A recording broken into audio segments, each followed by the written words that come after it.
देखिए, रोना तो उन लोगों को आगे पड़ेगा। जिस दिन कौम रो रही थी, मेवात के लोग रो रहे थे, हमारे बहन बेटियां जो है खेतों में जाकर सो रही थी, रोने का असल वक्त तो हमारे लिए वो था। लेकिन जब कौम पर आफत आई, चाहे रकबर का मामला था, चाहे जुनैद का मामला था, चाहे पहलू का मामला था, जितने भी ऐसे मामले हैं जिनमें कौम इकट्ठे होकर एक साथ बैठी सब चीज़ों को भुलाकर, तो ये लोग अपने घरों में बैठकर मुखबरियां कर रहे थे और लोगों को पकड़वा रहे थे। सर, चौधरी इलियास मोहम्मद को टिकट क्लियर हो गया है। 4 बार के विधायक रहे हैं, 5वीं बार फिर तैयारियां जोर शोरों से चल रही हैं और कल नॉमिनेशन भरना है। सर, किस तरीके की तैयारियां चल रही हैं? देखिए, जहाँ तक नॉमिनेशन भरने की बात है, तो आप लोगों को पता होगा कि कल प्रदेश के भावी मुख्यमंत्री श्री भूपेंद्र सिंह हुड्डा जी पुनाना में तशरीफ़ ला रहे हैं मोहम्मद इलियास जी का नॉमिनेशन करवाने के लिए।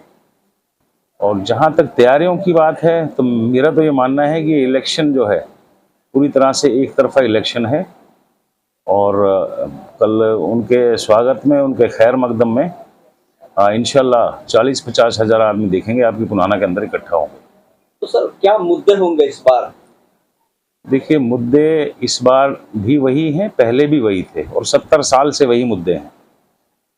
हमारे जो मुद्दे रहे हैं बेसिकली वो शिक्षा का मामला है, यूनिवर्सिटी की बात है, रेलवे की बात है, सिंचाई की बात है, सड़कों की बात है और यहाँ पर जो बेरोजगारी सबसे बड़ी समस्या है उसका मसला है।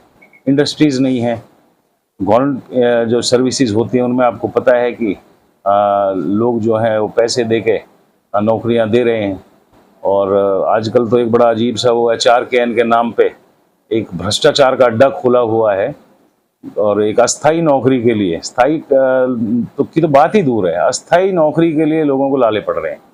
तो आने वाले समय जो है मेवात के लोगों का है, हरियाणा के लोगों का है और इंशाल्लाह कांग्रेस पार्टी का है। जैसे ही हमारी पार्टी की सरकार बनेगी, आम आदमी के बीच में बैठकर उनकी समस्याओं को सुनेंगे और उनका समाधान करेंगे। सर, मात्र राजधानी से मात्र 60 किलोमीटर दूरी पर मेवात पड़ता है, लेकिन मेवात में काफ़ी ऐसी समस्याएं हैं जिनको अगर गिनवाया जाए तो वो पूरी नहीं हो पाएंगी। जैसे यूनिवर्सिटी की बड़ी मांगे हैं, खूनी रोड पर 4 लेन की मांगे हैं और इस तरीके की और बहुत मांगे, कैनाल, अगर मेवात कैनाल की बात करते हैं तो इस तरीके की मांगे रही है। सर, क्या वजह है कि पूरी नहीं हो पाती? देखिए, जहाँ तक मांगों को पूरा होने की बात है, पिछले 5 साल में माननीय विधायक चौधरी मोहम्मद इलियास जी ने विधानसभा सत्र के अंदर ऐसा शायद ही मेवात का कोई मुद्दा रहा होगा कि जो उन्होंने बुलंद तरीके से नहीं उठाया। लेकिन तो विपक्ष में होने के नाते जो है करने की शक्ति तो होती नहीं, वो तो सरकार को करने पड़ते हैं और सरकार का हमेशा से पिछले 10 साल से ख़ास तौर पे मेवात के प्रति जो है कि भेदभावपूर्ण रवैया रहा है, दोगला रवैया रहा है। तो ये लोग सिर्फ सबको साथ लेने की सिर्फ बात तो करते हैं, लेकिन इनके ख्याल जो हैं वो दूसरे तरह के हैं। ये आपसी भाईचारे को ख़त्म कर ये तो लोगों में नफ़रत फैलाकर जो है लोगों को गुमराह करके हमेशा वोट लेते आए हैं। तो इनका कभी भी विकास मुद्दा नहीं रहा।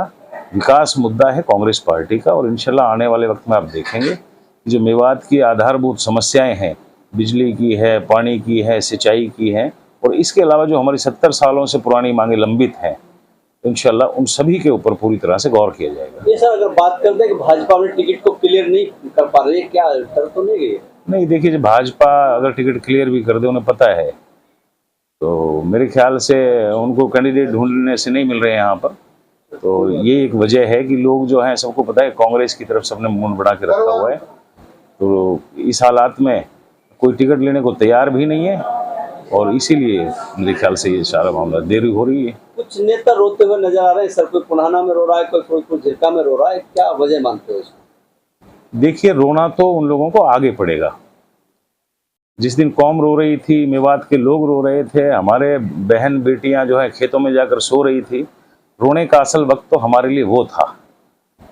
लेकिन जब कौम पर आफत आई, चाहे रकबर का मामला था, चाहे जुनैद का मामला था, चाहे पहलू का मामला था, जितने भी ऐसे मामले हैं जिनमें कौम इकट्ठे होकर एक साथ बैठी सब चीज़ों को भुलाकर, तो ये लोग अपने घरों में बैठकर मुखबरियां कर रहे थे और लोगों को पकड़वा रहे थे। तो आज ये लोग नकली ढोंग करके रोने का और कौम के हमदर्द और हिमायती होने की बात करते हैं। कौम पूरी तरह से इनको समझ चुकी है और अब इनकी मेरे इन्हीं से नहीं है, इनकी आने वाली नस्लें रोएंगी इसके लिए। कौम समझ चुकी है कि गद्दार कौन है। सर अगर बात करते हैं कांग्रेस पार्टी में काफी लोग थे जो टिकट मांग रहे थे, लेकिन क्या होगा कि जो लोग रूठ गए हैं, क्या उनको मनाने का काम किया जाएगा?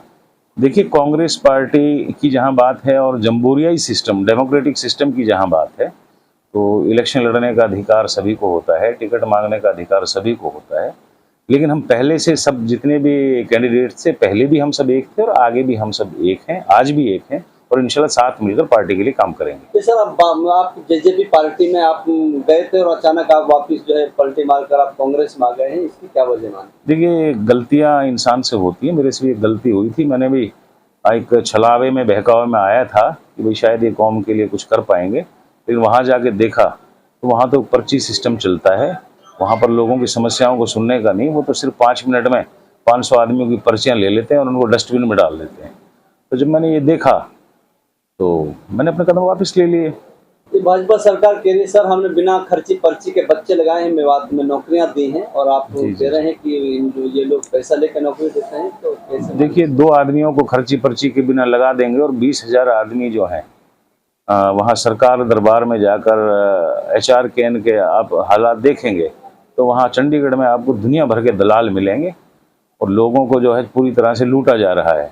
यहाँ तक कि जो लाइसेंस बनवाने के लिए मेडिकल जो प्रैक्टिशनर होते हैं, ये अपने मेडिकल स्टोर चलाने के लिए फार्मासिस्ट का जो होता है, वहाँ पर आप यकीन नहीं होगा आपको कि कम से कम 10,000 लोगों से पैसे ले रखे हैं सिर्फ लाइसेंस बनाने के नाम पे। वो लोग धक्के खा रहे हैं। तो ये सरकार पूरी तरह से भ्रष्टाचार में लिप्त है और आज जो पहले काम किसी उससे रिश्वत का रेट बड़ा कम हुआ करता था, लेकिन आज वो 10 गुना हो गया है। अगर बात करते हैं सर, कुछ लोग जो है कि मिट्टी देने के नाम पर भी राजनीति कर रहे हैं कि जब हम सर्दियों में 11-12 बजे हम मिट्टी देने के लिए जाते थे, आप हमको वोट दे दीजिए, तो इसको आप कैसा देखते हैं? देखिए, जहाँ तक मिट्टी देने का काम है, ये अखलाकी फ़र्ज़ है हर आदमी का कि एक दूसरे के सुख और दुख में शामिल होना, और शरई एतबार से भी ये एक हम यूँ कह सकते हैं कि एक फ़र्ज़ है कि हमारे अड़ोस में, पड़ोस में, हमारे समाज में अगर कोई आदमी इंतकाल फरमा जाता है तो ये हमारा फ़र्ज़ बनता है कि हम वहाँ जाकर जो है उनकी मिजाज पुरशी करें, उनकी हौसला अफजाई करें। लेकिन बड़ी अजीब सी बात है कि लोग जो हैं सियासी मकसद के लिए इस चीज़ को इस्तेमाल करते हैं और मिट्टी भी इसलिए देने जाते हैं कि ताकि हम इनसे वोट मांग सकें। तो मेरा ये तो मानना है कि अब उनके ख्याल जो हैं वो उनके साथ हैं और लोग समझ रहे हैं, तो बाकी इससे ज़्यादा मैं क्या कहूँ। पुन्हाना की जो आवाम से क्या कहना चाहोगे सर आखिर में? देखिए, पुन्हाना की आवाम से मैं यही कहना चाहूँगा कि जो गलत लोग हैं, यहाँ के जितने भी नशे हैं, जितनी भी बुराइयाँ हैं, वो सब इन चीज़ों ने शुरू की हैं। तो आपको ये देखना है कि हमारी आने वाली नस्लें ऐसी ना हो कि बर्बाद हो जाएं। तो आप जो हैं, आज मौका है और जो एक तरह से जो वोट जो देना होता है वो हक़ की तस्लीम करना होता है। तो आप अपने सोच विचार करके हक़ की तस्लीम करें और जब आप सोचेंगे तो आपको पता लगेगा कि सिर्फ आज की तारीख में सिर्फ कांग्रेस पार्टी ही आपकी वोट की सही मायने में हकदार है।